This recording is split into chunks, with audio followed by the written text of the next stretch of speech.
kamu ngurus paspormu nggak bisa karena kamu belum bayar pajak. Ya. Karena itu kita paksa orang itu supaya comply terhadap ketentuan. Kau udah bayar pajak belum? Kau udah bayar royalti belum? Gitu. Tadi yang dibilangkan oleh Seto tadi. Itu dengan sistem. Lebih jauh lagi nanti, karena pilar ketiga dia, kamu ngurus paspormu nggak bisa karena kamu belum bayar pajak. Ya. Kamu nggak bisa nanti kalau lebih jauh lagi, kau memperbaharui izinmu di apa, nggak bisa karena kau belum bayar ini.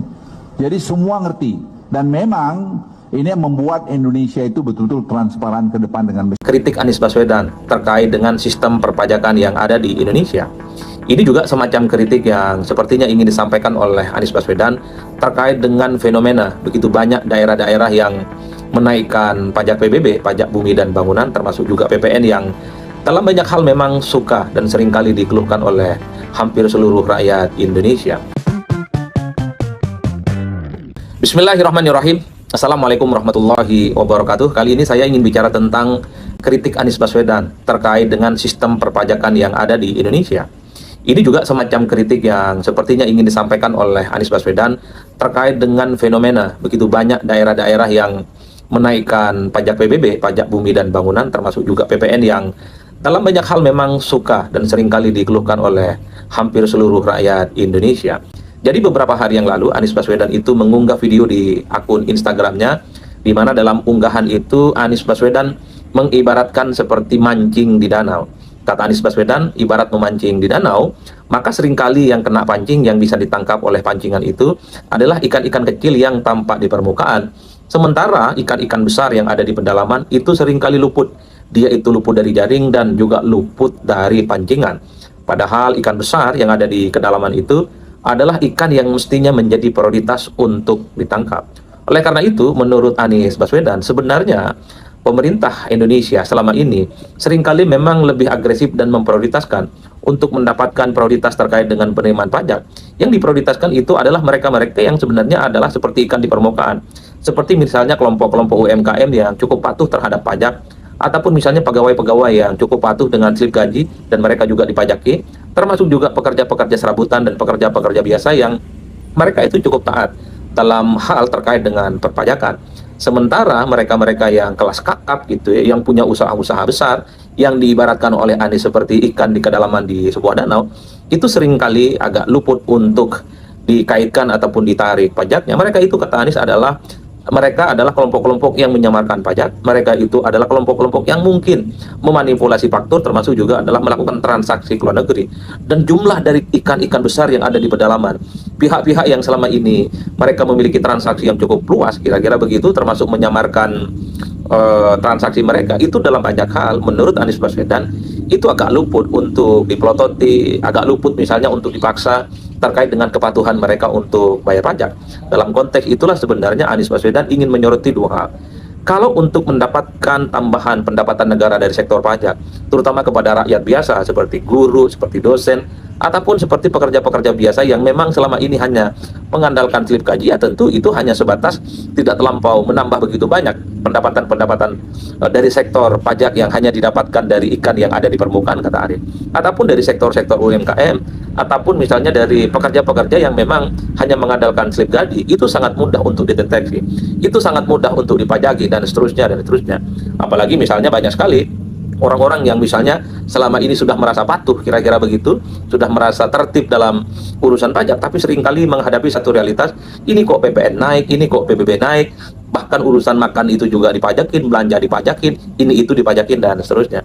Memang ini sebenarnya terkonfirmasi bahwa begitu banyak masyarakat kita yang mungkin pendapatannya tidak seberapa, kelas menengah ke bawah rata-rata secara umum, hampir semua aktivitasnya itu kan kena pajak.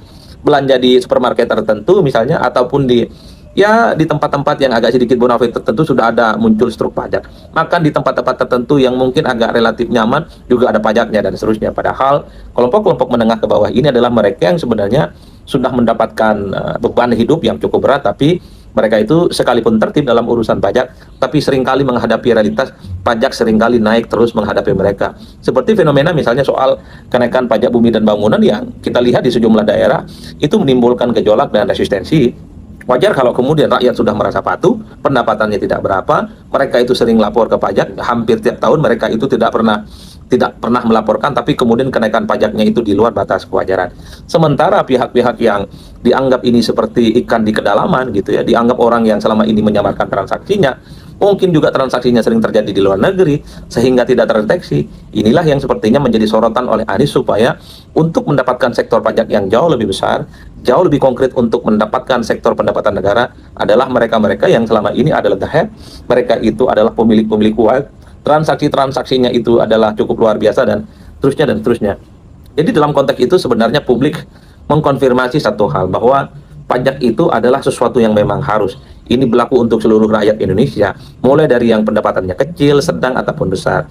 Tapi jangan ada kesan tentu saja urusan pajak itu yang diuber-uber, diprioritaskan, dan bahkan mungkin diperumit dan dipersulit adalah mereka yang memang cukup tertib membayar pajak, adalah mereka yang memang selama ini tidak pernah tidak patuh terkait dengan pajak. Sementara pihak-pihak yang selama ini tidak tersentuh, transaksinya besar, mungkin juga sering transaksi di luar negeri, itu tidak terendus oleh persoalan-persoalan yang terkait dengan kewajiban pajak. Padahal kita semua tahu bahwa di sektor besar itulah seperti ikan yang ada di kedalaman adalah mestinya menjadi prioritas yang mestinya diburu dan diubur-ubur oleh pemerintah, oleh oleh para pejabat, sehingga mereka-mereka ini terkait dengan pajak bisa meningkatkan pendapatan soal bagaimana keuangan yang ada di Indonesia. Saya kira itu cukup rasional ya. Yang ingin saya katakan adalah secara prinsip misalnya soal pajak, jangan lagi misalnya rakyat yang semakin susah untuk mendapatkan pekerjaan ataupun rakyat yang pendapatannya tidak seberapa, termasuk kelas menengah ke bawah. Pajaknya sebisa mungkin memang jangan lagi untuk ditambahkan pajak ini, pajak itu, pajak makan, macam-macam lah judulnya. Itu kan seringkali dikeluhkan. Padahal mereka ini adalah orang-orang yang cukup tertib. Ya tentu solusinya adalah bagi mereka yang tertib pajak selama ini pendapatannya tidak seberapa, ya sebisa mungkin memang jangan terlampau dinaikkan urusan pajaknya. Karena mereka itu juga harus berbagi untuk kebutuhan-kebutuhan hidup sehari-hari, kehidupan keluarganya, untuk anak sekolah, untuk anak misalnya untuk yang ada kuliah, masuk pesantren dan seterusnya. Jadi sekalipun negara sebenarnya ingin menambah sektor pendapatan dari pajak, tapi jangan lagi misalnya membebani justru yang terjadi pada masyarakat-masyarakat yang selama ini memang sedang berkelahi dalam hidupnya. Dan sebaliknya memang kita mendukung penuh pemerintah supaya transaksi-transaksi besar, transaksi-transaksi samar yang mungkin selama ini agak sedikit abai dalam konteks pengawasan itu semakin harus digaspolkan.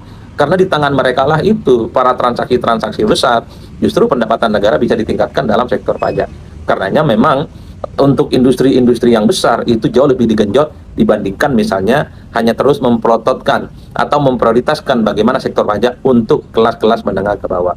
Dan yang kedua, secara prinsip kalau kita mau jujur, kalau kita hitung rata-rata secara umum kan sebenarnya ada sejumlah industri dan aktivitas yang saya kira memang harus menjadi prioritas untuk nambah sektor pajak ya, untuk bagaimana negara kita ini mendapatkan keuntungan yang cukup rasional tentu untuk mengakselerasi pembangunan kita. Misalnya soal industri pengolahan itu saya kira memang harus semakin ditingkatkan, karena industri dan pengolahan ini kalau tidak salah bisa mensupport bagaimana pendapatan pajak kita mencapai 25%. Di luar itu kan juga ada sektor perdagangan, juga besar kontribusinya terkait dengan sektor pajak yang ada di Indonesia.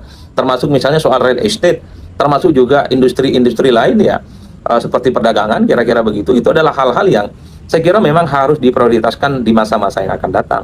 Bahkan urusan transaksi telekomunikasi itu juga dalam banyak hal bisa menambah sektor pajak kita, terutama untuk menambal soal bagaimana kebutuhan-kebutuhan kita mendapatkan terkait dengan sektor pajak itu semakin mantap di masa-masa yang akan datang. Oleh karena itu terkait dengan pajak sebenarnya secara prinsip ini memang berlaku kepada seluruh rakyat Indonesia. Tapi yang paling penting bahwa jangan sampai rakyat yang bukan hanya mereka tertib, bukan hanya mereka patuh, tapi mereka yang mungkin penghasilannya pas-pasan, kelas menengah, kelas bawah, itu jangan lagi dibebani dengan kenaikan-kenaikan pajak yang kemudian mungkin akan kita hadapi di masa-masa yang akan datang. Jadi dalam konteks itulah sepertinya kenapa video Anies Baswedan yang diunggah di akun Instagramnya itu mendapatkan respon yang rada positif ya dari berbagai kelompok-kelompok netizen, karena itu dianggap sebagai sebuah pencerahan bagaimana sebenarnya pemerintah dan negara mendapatkan sektor pajak khususnya terkait dengan upaya untuk menambah pendapatan dari sektor pajak. Jadi ringankan yang kelas kecil, ringankan dan permudah untuk kelas-kelas yang memang selama ini itu adalah kelas menengah. Halo teman-teman, berjumpa bersama saya di Politik Dangi. Teman-teman, bagaimana pernyataan seorang Luhut bin Sarpanjaitan yang mengatakan bahwa orang yang tidak bayar pajak akan dipersulit. Orang yang tidak bayar kewajibannya akan dipersulit, teman-teman ya. Dipersulitnya seperti apa? Ya, paspor, ketika luar negeri dan sebagainya. Ini membuat kita semakin bingung ya, di mana arah pemikiran pemerintah ini, teman-teman ya. Sangat-sangat membuat kita kecewa dan sangat-sangat lucu ya. Apa yang dikatakan Luhut ini, teman-teman, ini mempersulit, ini akan membuat pro dan kontra di kalangan masyarakat. Bagaimana masyarakat yang seharusnya dipermudah sekarang dipersulit. Coba kita bayangin ya, masyarakat yang mana sih yang gak bayar pajak ya kan? Kita beli kendaraan, kita bayar pajak. Pajak kendaraan kita bayar. Kalau kita tidak bayar kendaraan, kita tuh ditilang ya teman-teman. Kemudian kita punya rumah, itu kita dipajakin PBB, bumi dan bangunan. Kalau kita buka usaha, kita bayar pajak juga, ya kan? Makan minum di hotel, di resto, di kafe, di tempat makan, itu kita bayar pajak, ya kan? Semuanya bayar pajak. Kita beli barang, kita belanja, itu ada pajaknya juga, ya kan? Jadi manusia mana yang tidak bayar pajak? Kalau terima gaji pun ya kita bayar pajak, dipotong ya, pajak penghasilan, ya kan? Jadi semuanya itu dipajakin ya. Jadi Luhut ini mengancam siapa sebenarnya, ya kan? Inilah kenapa Anies Baswedan itu marah bahwa apa-apa itu dipajakin, apa-apa itu dipajakin, ya kan? Bagaimana menurut kalian?